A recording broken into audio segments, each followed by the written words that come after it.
may seem impossibly cruel. But if the cubs are to make it to adulthood, they have to learn how to handle live prey.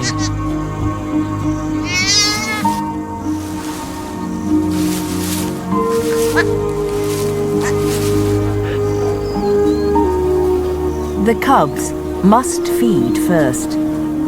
These are lean pickings, and there isn't enough for Coletta too. But that might be about to change. The mother gazelle inches forward, driven by maternal instinct.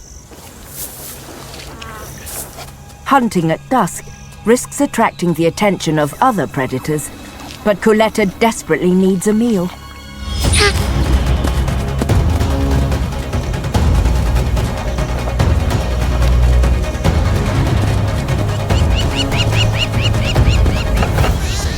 The cubs abandon the fawn and head to Coletta, but these are dangerous maneuvers.